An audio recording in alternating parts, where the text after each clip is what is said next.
Welcome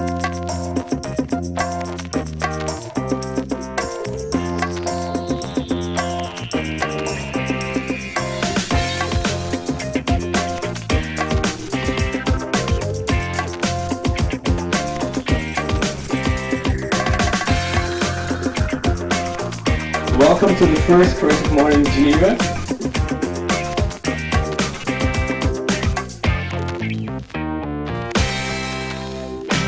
Good morning, everybody. How do you do? Can you guys in the back hear me? First, a couple of words. I got a call from Uthman a couple of weeks ago. He called me and said, Bill, listen, I'm working with this organization called CreativeMornings, and we have this pitch that we'd like you to do on creativity and money, which I thought was a rather interesting topic, because if you think about creativity and you think about money, you can take either one of those in all kinds of different directions. So I was like, okay, I think I can try and work with that. I have had a little bit of creativity in my past, and I have earned a little bit of money in my past, so maybe I can put the two of those together. Just to tell you a little bit about me, I know some of you here, but the vast majority of you I don't know. So I'm assuming you also don't know me, even though you may have hit my website. I'm a creative trapped in a suit, okay? And I've been like this for a large part of my career, simply because I have a lot of creative friends. I'm a little creative as well. I'm a musician, I'm a drummer, I've been a producer, I've done albums, all that kind of stuff.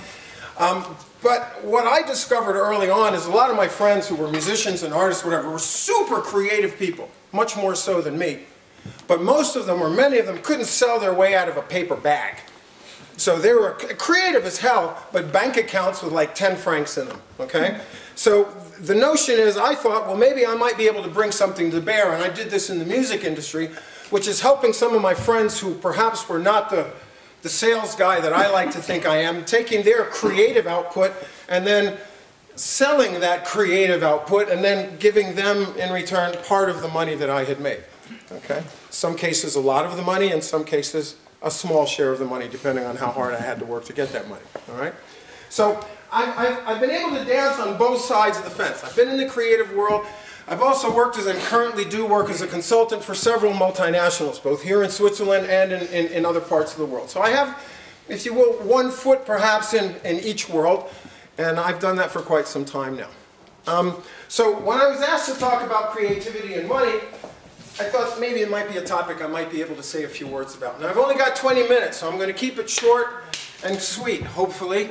I'm from New York City. We do everything at 250 kilometers an hour in New York City. If I'm going too fast, just wave your hand and say, Bill, slow the F down, okay? And I will. All right, at least I'll try. Okay, slow the F down. See, already. Just one thing, capturing you. Good luck. That's exactly what I'm saying. The police have been saying the same thing for years. Bill, we're trying to capture you. It just hasn't worked. Stand still? Are you kidding? I'll try. You know me better than that. Okay. I'll try. So I guess I better get started. So bottom line is I want to talk to you a little about creativity and money. First of all, how many people in here would consider themselves on the creative side rather than on the money side of the fence? Could you just put your hand up? Okay, so about half of you are kind of creative, and I guess the other half are maybe interested in the money side. Okay, I'm going to try and address both of those. Maybe we start at the beginning. This is a line that I used to have up in my studio. Most people are creative. It's just that many people don't have the courage to go to the place that their creativity is going to take them. And I found that for a lot of people, this is a truism. And I'll give you just one very quick example of this. I had a young lady from Swiss Germany come to my recording studio some years ago. And she was applying to Juilliard School of Music in the United States, which, as you might know, is one of the world's leading schools of music. And she was a flautist, and she had to record a demo. And one of the parts of that demo was a 32-bar piece of blues which she had to innovate. She had to create it. She could not write it down. She was not allowed to score it, but nonetheless had to play that 32 bars. And we went at it. We must have done 15 takes, and she just couldn't do it. And I knew she knew it. And I said to her, okay, listen, we're going to do something different. Okay, I'm going to take all the music away from you. I'm going to put you in the studio. I'm going to turn the lights out so that you can't see me. I'm just going to say go, and then I just want you to start playing. I said, I know you know this stuff. You can do it. Did that. Turn the lights out. Go. She nailed it. First take. Wonderful. She sends the tape off to school, and then she comes back to me and she says, oh, by the way, I got accepted. She said, I just wanted to tell you a little thing. I said, well, what? She says, well, when I sent my application in, they asked me under what conditions did I record my demo, because they thought my demo was really, really good. Of course, I was a little chuffed with this. And I said, well, what did you say? She said, well, I said Dr. Bill. That was my radio name here in Geneva back in the day. She said, I put on my application, Dr. Bill did it to me in the dark with my eyes closed.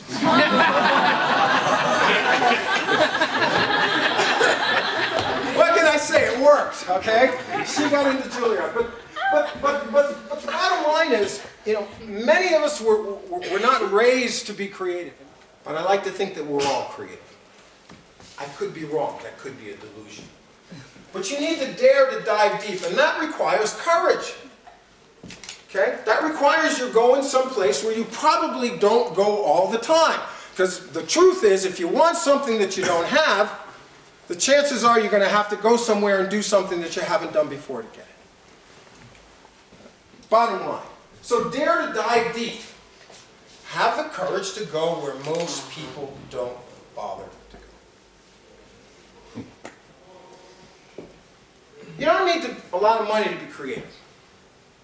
Creativity doesn't require money. On the other hand, there are a lot of creative people out there and a lot of creativity out there that's never seen a penny or a dime and never will.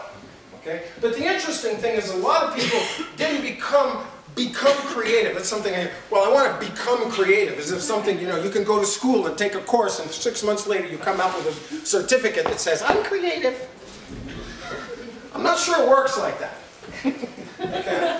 And indeed, a lot of the creative people that I know, the money's not really part of it. They want to draw because they love to draw. They want to sing because they love to sing. They want to paint because they love to paint. The money is incidental to some. Then you get others, and these are the people who are in the music business. These are the artists who are exposing in galleries where money becomes extremely important. Because they have already been able to establish the link between their creativity and their money. But for a lot of creative people, money is the last thing that they want to talk about. I mean, in the music industry, one of the things, believe it or not, that you often have to tell people is, hey, wait, this is a business, you idiot. If you want to sing, if you just want to sing, go lock yourself in the bathroom and sing to your heart's content. But the minute you say to people, I want to make money doing this, then you have to worry about something else. And that is, you have to worry about the person who's going to give you that cash. In other words, you can no longer be completely self-centered about your art and your creativity and whatever. Oh, that's wonderful. But the minute you want some money for that, you're going to have to deal with other people. And that means often, I hate to say it to my creative friends here, some degree of compromise. Okay? And that compromise can be painful. Whether you're an artist who's told by a gallery, I'm going to take 90% of your first earnings and I need you to think about painting something like this because people don't want that stuff that you're painting now. Okay? Or Lenny Kravitz goes in for his first album. You all know Lenny Kravitz? Yeah. Remember Lenny back in the old days with the big afro and all of that, looked like Jimi Hendrix? That was not Lenny Kravitz. That was the public relations agency who was working for the marketing company of the record company who dressed Lenny like that because that is the way a black person had to look to appeal to a white rock audience. You notice now Lenny's rich, his hair's short, he looks like a normal black guy. Funny that. Funny that. Okay? Now, you know, the interesting thing is even though these people don't go out to make money, some of them get rich. It's crazy. Some of them get rich. Not all of them, but some get rich even though they didn't intend to make money. Some of them make the money after they're dead, which means their families get to burn it. They don't. But sometimes, you know, I think if you were to go back and ask Woz and Jobs, you know, hey, did you guys plan to take over the computer industry in the world? I don't think the answer in those days would have been yes. I think it would have been another answer. Okay. So the fact that you don't necessarily start out to make money doesn't mean you can't make money. Okay? I want to draw that to your attention. I've worked with a lot of creative people who have made a hell of a lot of money who never really intended to do so. On the other hand, there's also a whole lot of creative people who never see a penny. Indeed, being penniless in some has a certain intellectual chic in some circles. Oh, I'm a starving artist. I know some wealthy young people in Geneva who have, you know, more money than Croesus, some could say, but bottom line is they spend their time living in squats so they can suffer for their art. And it's not just a Geneva phenomenon, okay? You know, there's some people actually believe that, you know, if you got money, you can't really be an artist. Okay? There's this kind of intellectual chic that says if you're really going to be creative, you got to be poor and you got to wear Converse tennis shoes.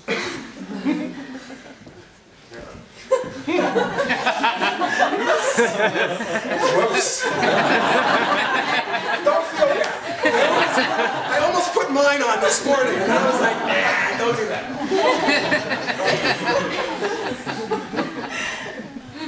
Here's one of my favorite artists. I adore this one. I am one of her, Lady Gaga, that's right. I'm one of her little monsters. Okay? And this is a quote from her that I just adore. Listen to this. When you make music, or write, or create, it's really your job to have mind-blowing, irresponsible, condom-less sex with whatever idea it is you're writing about at the time. Does that make sense to you guys? Huh? Everybody feel what she's trying to say? You know, and you might say, well, gee, yeah, that's really easy to say, and to some extent, this is the voice of the true artist. You notice there's nothing anywhere in there about cash. Okay? But nonetheless, this is the same lady who in 2011 had $90 million in revenues. Hello. Maybe there's something about that mind-blowing condomless sex that I need to get a little more familiar with. 90 million. She has 30 million little monsters. I'm one, and guess what? Never finished university. She's a dropout from New York University. I've spent the last 20 years of my life teaching at IMD and IE, and you know something? A lot of the students that went through that business school have never made a damn penny and never will. Because the business school doesn't teach you how to make money. You don't need to go to school to make money. You buy for 1, sell for 10, convince your schmuck that you deserve the 9 difference. I mean, you got to get a degree for that? Just got to be creative. Great statement. I love Gaga. Creativity, and then you know, when I was putting this together, I said to myself, well, wait a minute, maybe I should try and define creativity. So, you know, I did a little bit of research, and this was a study that was done in 2007 in the United States. And it was done with 2 groups of people. One was school superintendents. Okay? These are the people who manage the people who train your children. Think about that. And the other one are businesses and employers. And look at the discrepancy in terms of what they thought creativity was.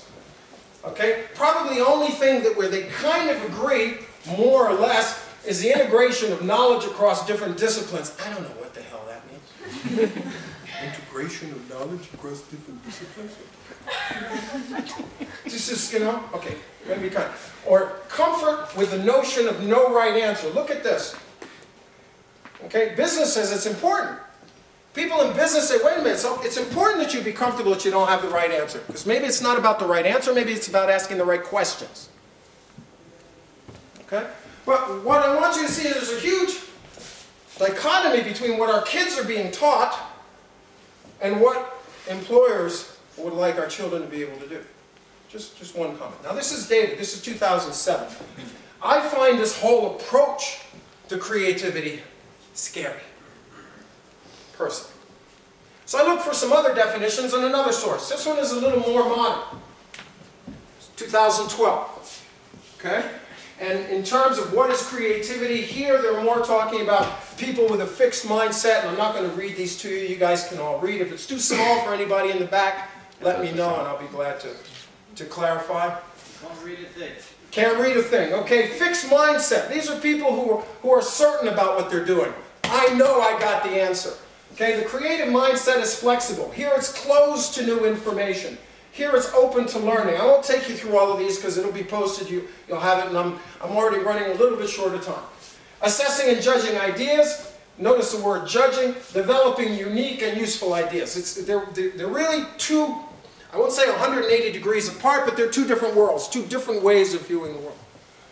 This, to me, makes a little more sense. Now, this has been adapted from quotes from people like Sir Anthony J., Gail Sheehy, Ernie Zielinski, people who've written rather significantly and I would say a lot about creativity. So you notice the difference just very quickly between kind of that approach, which to me is really almost worthless, to taking a look at creativity as a value set. Okay? Not just a process, which it is, but also a value set. Okay? Now, ha! Yeah. Right? And I understood that you really love this quote. Creative that you are, okay? This is a quote that drives a lot of creative people up the wall. Now let me just back up. David Ogilvy, for those of you who are not familiar with David Ogilvy, he is one of the creators or one of the gurus of the advertising industry. David Ogilvy created Ogilvy, which is now Ogilvy and Mather and whatever, but has did not only create one of the leading advertising agencies, but has also written extensively about how to work with customers and how to massage their minds, which is a term that I like to use and will be the title of my forthcoming book. Okay? If it doesn't say, how many of you believe this? How many of you agree with this? Put your hands up if you agree with this. That's what I thought. Not a whole lot of people. Oh no? No. Put your hands up again. Maybe turn around and look at how many. What, we got 10 hands up here? Oh wow. If we got 10. So if it doesn't sell, it isn't creative. So therefore, if you don't believe this, you must believe something else. And I guess that is it doesn't matter whether it sells or not. Creativity is just creativity for the sake of being creative. And there's nothing wrong with that. As I said before, you want to be creative, you can lock yourself in the bathroom, paint until your heart's content. Because after all, the only one you need to please is you. But the minute you say to yourself, I want to please somebody else and I want to actually try and get some dollars for it, or some Swiss francs or euros or whatever, the game changes, you guys. Like it or not, the game changes. Because now you've got money coming into the picture. I tend to agree with Mr. Ogilvy, right? But then I'm a commercial guy. And putting creativity in a commercial sense, I would say that that's true. If it doesn't sell, it's not creative. In a commercial sense. But now you get out of a commercial sense and you just want to talk about creativity for the sake of creativity, because I like to play music, because I like to paint, because I like to write, then it could be argued this is completely irrelevant. But the minute you want to make money, that's another story. Being purely creative is a great way to lose money. What is the cash value of your idea? Because the rest is intellectual masturbation. And we need to remember creativity costs, even if you're not getting paid. The time that you spend painting your picture, writing your book. I got another friend out here who's working on a book. Every time he sits there, that's a cost that he's absorbing. And a lot of us don't look at it that way. We're, oh, I'm painting or I'm playing music, and well, yeah, but there's a cost to you of doing that. And in commercial terms, whenever you have a cost, you'd like to see a return on your investment.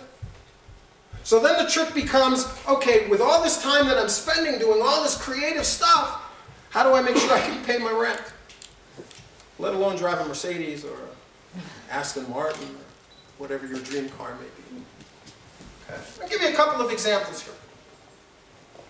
The most expensive album ever produced cost $13 million. It was produced by an idiot called Axl Rose. He's richer than I am, so maybe he's not an idiot. I'll get back to that one a little bit later. Okay? The album was called Chinese Democracy by Guns N' Roses. Spent $13 million. Took them 8 years to produce. I'm not sure what the hell they were doing for 8 years. 8 years.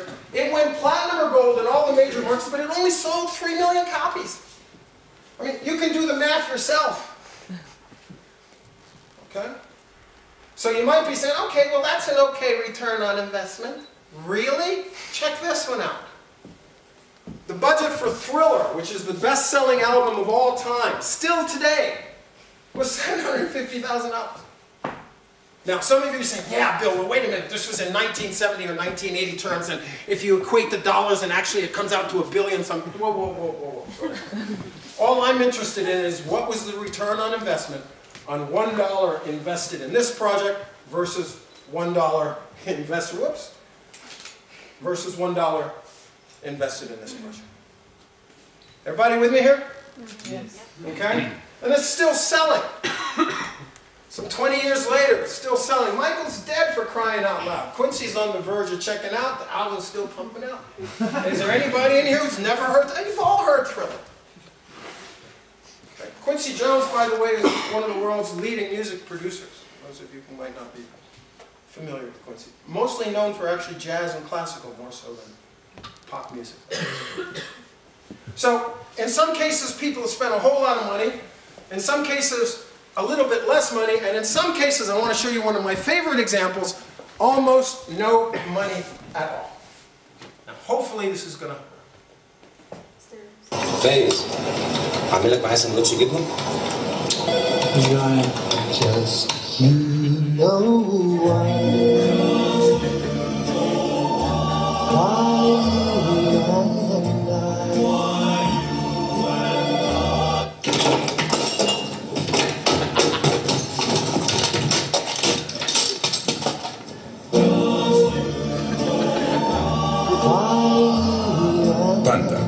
ما يتقلهاش لا.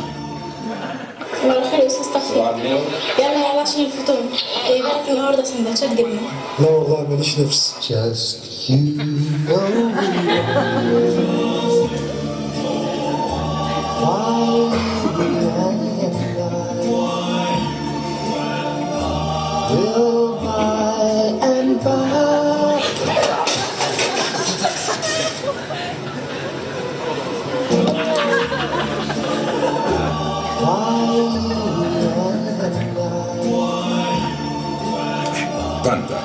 ما يتقلهاش لا. قلت لك موزاريلا باندا يا عبد العزيز. الاوردر ما فيهوش جبنه. والله فوق.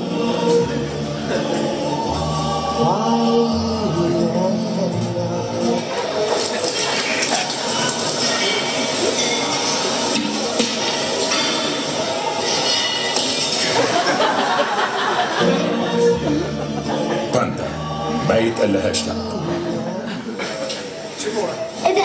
ما تيجي نجيب باندا يا بابا. يا ابني بجد ما جبنا حاجات كتير. Just you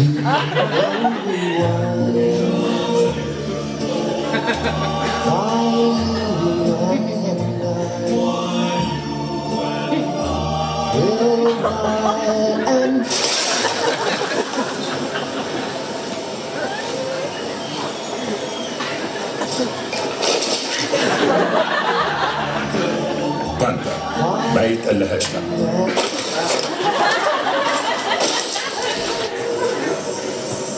بابا مش هنجيب باندا يا بابا.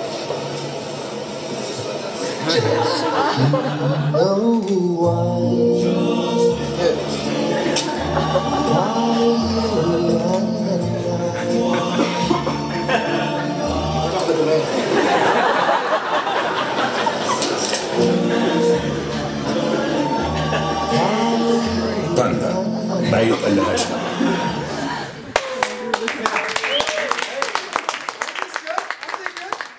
What's the budget for that? I mean, if you think about it, all of the, I mean, you could shoot this for $15, $20. Okay, so, you know, and this campaign was a huge success and is still being seen. You can check it out on YouTube. There's a few more. Made money for the company, obviously, selling Panda. Made money for the agency who came up with the concept, made money for everybody. And didn't need to cost a lot of money. Okay, it's not always about the money. Again, it's about the creativity, and I just wanted to give you one little example of that. Now, while we may love creativity, and I noticed most of you enjoyed our Panda episode there, the market applauds value and utility. The market's all about, hey, I love your creativity, but bottom line is, what are you going to do for me? What are you going to do for me? It's about me. It's not about you.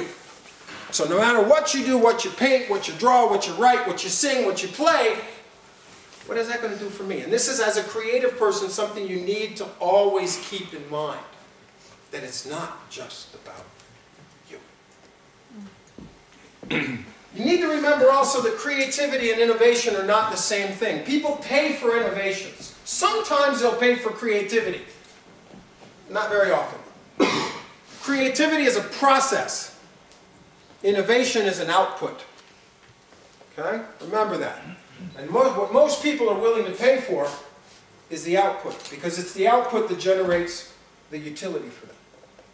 So with all of your being creative and all of that kind of good stuff, and please definitely go there, just remember at the end of the day that Gauguin painting has got to be useful to somebody. Somebody's got to think it's worth paying $30 million for so they can put it up in their flash apartment down by the lake in Geneva so that everybody comes in and goes, oh shit, you got a Gauguin, you must be rich. Whoa, I worship at the Okay. Another issue, and this is maybe going to sit not so comfortably with some of the creatives in here, is that if you look around and if you look at companies which have been creative for decades, and there are a lot of them out there, if you look at companies which have been creative for decades, not just the one-shot wonders, not the Tamagotchi wonders or the new Wii Nintendo wonder, not, you know, it's relatively easy to get lucky. It's not so easy to reproduce success. Okay? To generate value over and over again for customers, it sounds easy, but it's actually pretty difficult to do.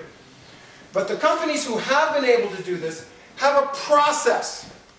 They don't rely on what I call the eureka effect. Oh, geez, the bathwater's just the right thing. Guess what? I'm going to have another idea that I can sell for $1 million. Okay? It doesn't work like that. Okay? One-shot wonders are easy to come by. We all got great ideas. The trick is replicating that tomorrow, day after tomorrow, the month after that. Why? Because we want to generate a revenue stream. Okay, this is where I put the money in here. Okay? Even companies like IDEO, and if you're not familiar with IDEO, I would suggest you get a whole, Google them, find out who they are.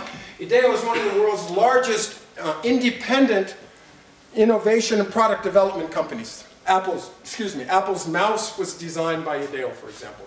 The space shuttle that was used by the United States up until recently was also designed by IDEO. And they are the inventors of a technique known as the deep dive. But now, your process could be nothing more than having a breakfast meeting with all of your people every Monday. Or quarterly meetings with all of your managers from various parts around the world to bring them together to make sure that they can share ideas and hopefully get the creative juices flowing. Okay. Think process. Okay. It's easy to have the one-off, but when you want a revenue stream that you can count on, you need to be able to be repeatedly creative. And that's not just give it. It doesn't happen by accident. Okay? Don't rely on what I call the eureka effect. I'm running way past my time. Remember that most companies sell dreams. And why is that interesting to us? Excuse me. Because as creative people, one of the things we are really good at is dreaming. We have a lot of dreams. A lot of things we'd like to do and we think others should do and companies should do. So bottom line, remember that companies sell dreams, and remember something else that's very important. There is more money than there are good ideas. Okay? Now some of you may say, well, Bill, if that's true, how come I don't have any of it? Well, I'll give you some hints. I'll give you some hints. Remember the whole notion of utility. But there's more money than there are good ideas. That's why venture capital funds exist. That's why angels exist. So the owners can sit on the beach while you go make their money. So remember the three magic, what I call the three magic money words. Who, what, and how.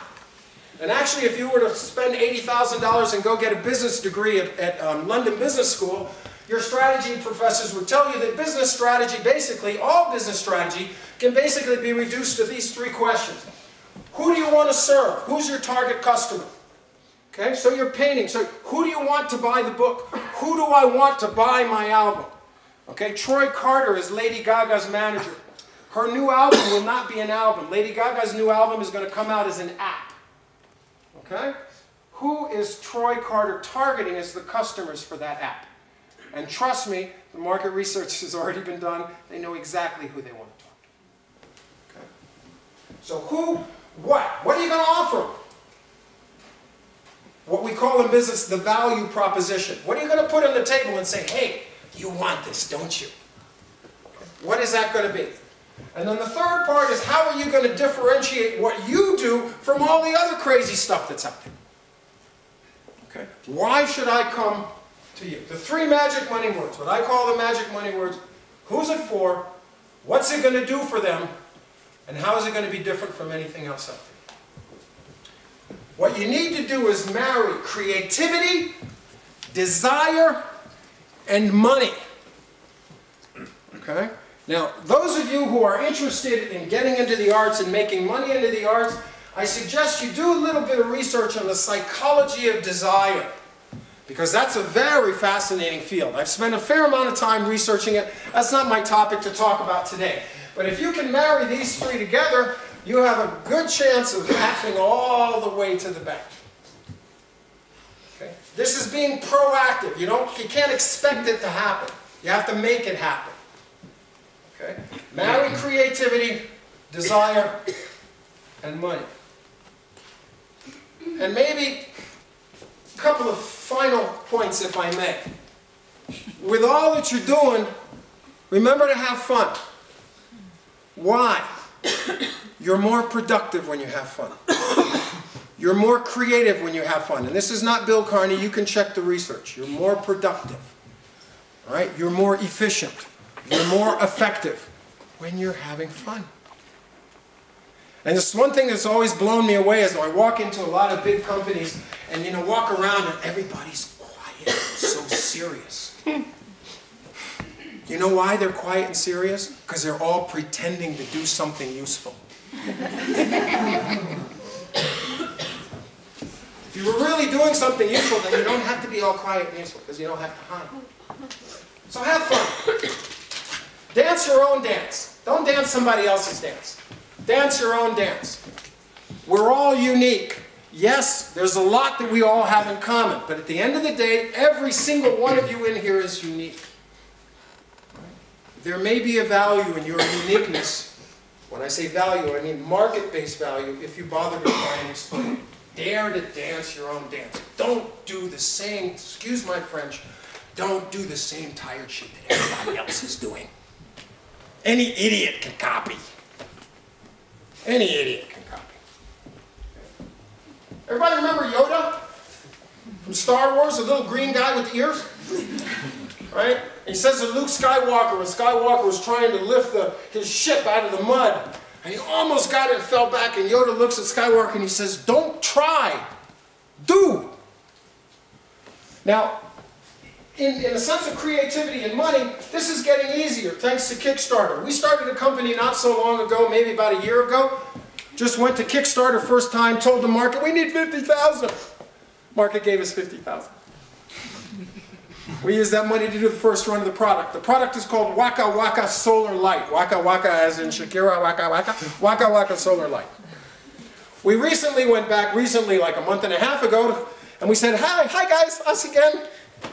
We want 50,000, but we'd really like 200,000. Okay? Within the month, we had $475,000 from the United States and another 200,000 euros on the Dutch Kickstarter site for a product that wasn't even made yet. So there are other people. What I'm telling you is that if you're creative, you've got a dream, you want to go someplace, there's a mechanism now for gathering and getting in touch with all those other crazy people who just might have the same delusion that you do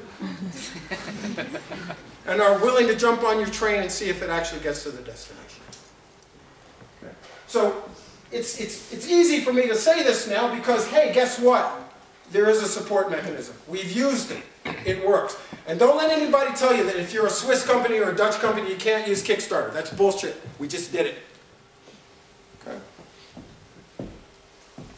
You might remember Jerry Maguire. Those of you saw the movie? It's all about show me the money. I mean, and we get back to the point of, yeah, you're being creative and you're drawing whatever. I mean, who the hell cares if you ain't making any money?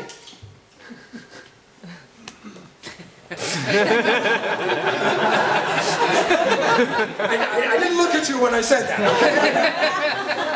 Nothing wrong with this. It's not a crime to make money. A lot of creative people act like, oh, well, Bill, I'm prostituting myself if I take money. So? What? Just be a good prostitute. Another thing is, years ago I read a book called How to Be Your Own Best Friend. It's one of the best books I ever wrote. Because one of the things is when you're creative and you want to try and do something new, you don't always get a lot of support. Because you might be the only one who has the vision. You might be the only one who sees that particular way to cure malaria that no one else has ever looked at before. And they may all tell you, you're crazy, Bill, this will never work. It's all bullshit. Solar lights, ha, ha, ha. Oh, really? Okay. At certain points, you switch off. Just switch them off and look at yourself. Look at yourself in the mirror. And you got to have faith in what you see. You got to believe in yourself, and you need to be your own best friend, particularly in moments when nobody else is willing to go there. And then, finally, I'm originally from Harlem. And Harlem's got a reputation for black preachers. You know, the African American, everybody's clapping and rolling in the aisles and having a great time. And back in the day, in the 50s, there was a guy called Reverend Ike, who was one of the most flamboyant of the Harlem black preachers. And he was great because what he would do, he was so creative. He would sell you blessings. Right? You like that? See, you like that. Right? Hey, Rev, what's up? Rev's like, yo, give me $10, I'll sell you a blessing. You'll be blessed for the day. Okay, yo, here's the $10, Rev. You blessed for the day. Oh, next! Right? And he became so popular, he had a nationwide radio show. Tonight, 7:30 p.m., WRET, Ideas Make Millionaires. Hello. And this is one of his favorite quotes. And I would like to leave my comment to you, my remarks to you on this note, which is very simply, if you're so damn smart, how come you're not rich? Thank you very much for your patience with me this morning. Look forward to chatting with you.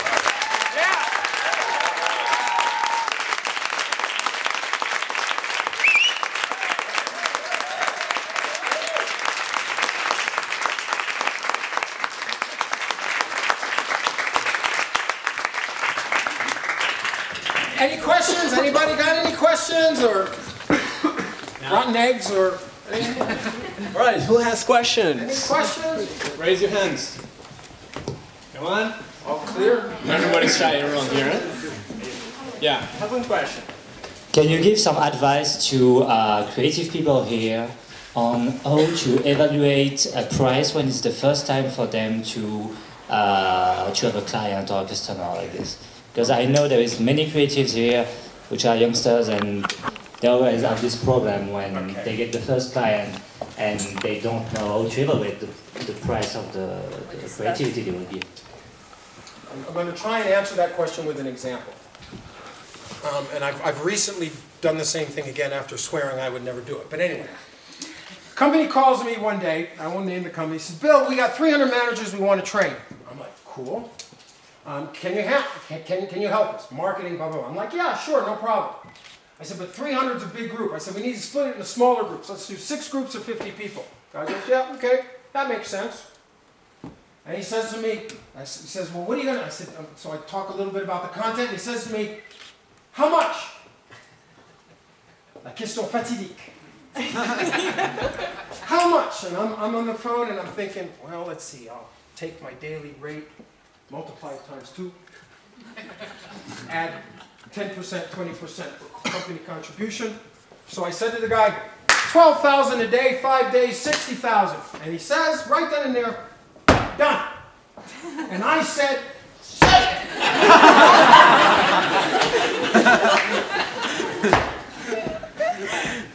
And ran the seminars. At the end of the seminars, I find myself at the final dinner sitting next to this gentleman. And I asked him the question I should have asked him on day 1. And he said, I said, listen, it's been a great opportunity, you know, working with you guys, and I'm really very much thankful for the 300,000 I've made and whatever. This is really, really cool. I said, but just out of curiosity, I said, what was the budget? And the guy looks at me and goes, I love you, Bill. He says the budget was 110 per seminar. Yeah, I did myself out of the price of a new Bugatti. Simply because I didn't ask one question. What is the budget? Or alternatively, spend a little time trying to figure out, how much is it worth to you? Creative people, and if I include myself in that lot for a moment, we tend to sell ourselves cheap. Because we're unsure of the value of what we're offering because it can't be touched. And so there's a tendency to lowball it. Particularly when the client says, well, I've got somebody else just like you who could do the job just as well as you do. And you go, oh, okay, well, I'll do it for 20% less. And all you're doing is undermining your own value. And I am guilty as accused, because it's very difficult in competitive markets, particularly when the markets are the way they are now, to stand behind your price and say, hey, look, I want this much money, and if you're not going to pay me this much money, God bless you. Okay? Partial answer to your question. You have to know what the value is of what you're trying to sell. And to do that, you need to do some homework. Nestle calls you and they say, listen, we need some help on our website, blah, blah, blah. First thing you should be thinking about is, how much does Nestle make from this? What's their payoff? And what percentage of the money that they're going to make do I think that I can recuperate myself because of the added value that I'm participating? It's another way of thinking about it rather than what does it cost me to do it. You need to think of the value of what you're selling is to the other person and fix your price according to the perceived value, not by what it costs you in terms of paint or recording time. Okay? Partial answer at least to your question, sir? Good. Hello. Yeah, sorry. Yes, it's not a question, just a remark. I was with the venture capitalist yesterday, a presentation, yeah. And he was saying he's very surprised that when everyone comes with an idea, he always asks, okay, that's a great idea, what's your business model? And therefore, no answer. So the question is, for anyone that wants to do this thing, think about the business model as good as the idea, because otherwise correct. It won't work. You're absolutely right. I collaborated with a group called Attila Ventures for a number of years, and actually our hurdle was even perhaps a little more painful than that, because before I was one of the people who did due diligence on the business proposal. Before I was even interested in the business plan, my first question to whoever it was, to the entrepreneurs, who's your customer? Tell me who your customer is. Because if you can't tell me who your customer is, you can't tell me where your revenue stream is going to come from. And if you can't tell me where your revenue stream is going to come from, the rest of your business plan is worthless. So you're right on target, sir. Absolutely. Absolutely. You got to do your homework, and you got to put some structure together, particularly if you want to sell something into structured organizations. You know, the creative world, we tend to be kind of, you know, a little bit less bound by convention and less bound by procedure. The minute you start selling to companies, you will find that those companies are completely bound by procedure, and that if you want to sell to them, you're going to have to somehow figure out how to fit whatever it is you're selling into their procedures. Okay? C'est pas toujours évident, to put it mildly. But if you do your homework, and you're willing to compromise, remember what I said a little bit perhaps, on the creative side, often you can find a meeting of the minds. Yes. Any other questions? Or? Yeah. Here. I keep hearing this thing behind me. Yeah, no. I'm talking to you by the other side. Okay, so I think I would like to go all the other way. I'm really good with numbers. Well, at least I'm trying. I'm good managing things. How do I get the creative ideas? That's fun. You know, but because it's numbers for me, it's easy. I mean, like, you can manage a big business. They're given. The numbers are given. Yeah, it's something easy. 1 and 1. It is. It's very easy. Correct. It's correct. Yeah. Well, I mean, to some extent, we've already answered your question, which is you need to put yourself in a mindset, which is easy for me to say, but not perhaps so easy to do, in a mindset that is less structured.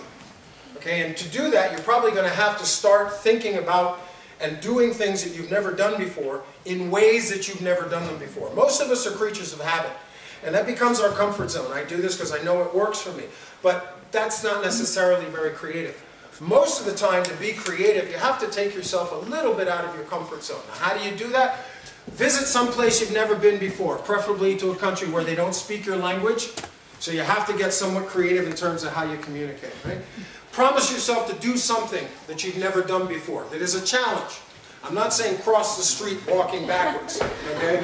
I mean, do something that forces you to reinvent how you, okay? And put yourself as often as possible in those types of situations. Hang out with different types of people who don't think like you, okay? You're going to learn, get other ideas. Even, you know, some of the things that some of the most stimulating, oh, this is going to be horrible to say, but I'll say it anyway. Recently, some of the most stimulating people I've met in Switzerland are members of the UDC political party. Simply because we are so opposite that the minute we start talking, the flames come up and I find myself. You with me here? Okay? You got to take yourself out of your comfort zone, out of the, you know, the train journalier. Otherwise, you're just going to keep on doing the same old shit, but better. Right? I mean, I wish I could give you a magic formula, because if I had one, I could sell it and make millions and millions of dollars. But the bottom line, I think, is, to a large extent, is what you're doing with what you have between your 2 ears. That's really what it's about.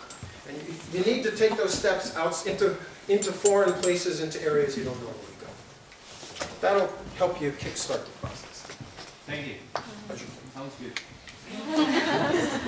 It works. It works for me. Another thing another thing you might want to try is what I call the bonsai test. I do this every year. Some people make New Year's resolution. I have bonsais. And the thing with bonsai is that, you know, just a little bit of dirt, a nice little tree. Every 2-3 years, you have to take the tree out and cut away 2/3 of the roots. This is like cutting my children's fingers off. Okay? And then it gets worse. Then you have to pluck every single leaf off the bonsai. Right? And then you put it back in the soil, you water it, and you pray. No, I'm just kidding. You water it, you step back. And you know what happens? Funny what happens is the plant goes into shock. You know, what did you just do to me? Right? And for 2 or 3 days, it's like, oh, I hate you, I hate you, I hate you. And then suddenly you'll see all over the plant these little tiny green.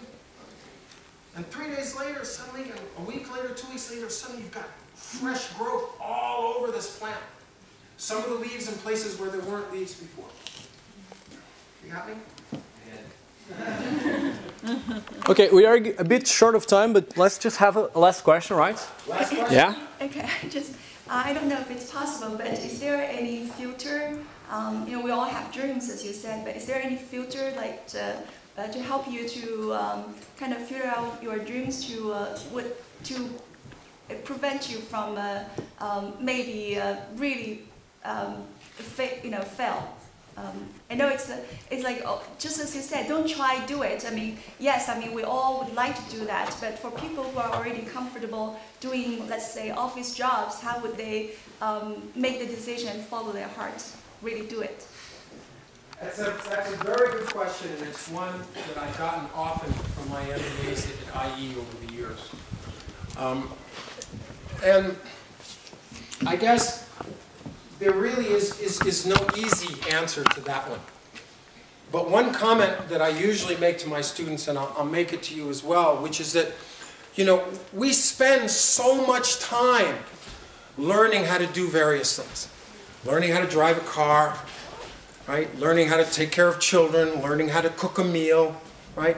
And we spend a lot of time thinking about what kind of job maybe I'd like to have and how do I... But one of the things that we often don't spend a lot of time thinking about is, what type of person do I want to be? What makes me happy? At the end of the day, when I get up in the morning, what makes my heart go boom, boom, boom, boom, boom? Okay? And most of us have been taught to listen to something else. Mommy and Daddy taught you to listen to the job market. Mommy and Daddy taught you to go to school and do all these wonderful things that would hopefully allow you to get out of their pocket as soon as possible, right? But not a lot of us, and perhaps maybe this is just Bill's background speaking, not a lot of us were taught or even encouraged to spend a little time digging down inside ourselves. And it's interesting that I think a lot of people know some of their friends better than they know themselves. And if you think about it, that's a pretty sorry situation. So what I would say is, first thing is try and get in touch with yourself. You know, if you're going to spend so much time preparing yourself to get a job and go out and make money for shareholders, maybe you could spend at least a little bit of time looking after yourself and, you know, looking after the man or the woman in the mirror. And I find that a lot of people don't spend a lot of time there. It's a dangerous place to go. It can be a very dangerous place to go once you start digging. And sometimes it's just easier just to stay on the surface and be all superficial, and that works for a lot of people their entire lives. I'm not one of them, but it works for some people. So I hope that's at least a partial answer, because that's a huge question that you asked, and it's a very important question that you asked. But I mean, bottom line is, when I was 30 years old, I quit my great job at General Motors, and I decided that there were 3 things that were going to drive my life. 3 things. It was a conscious decision. Fun, people, and money, in that order. And everything that I've done since I was 30 years old has involved fun, people, and money. That's the red thread through Bill Carney's life. And as a result of that, I can stand here and go, I'm a pretty damn happy cowboy. Yeah.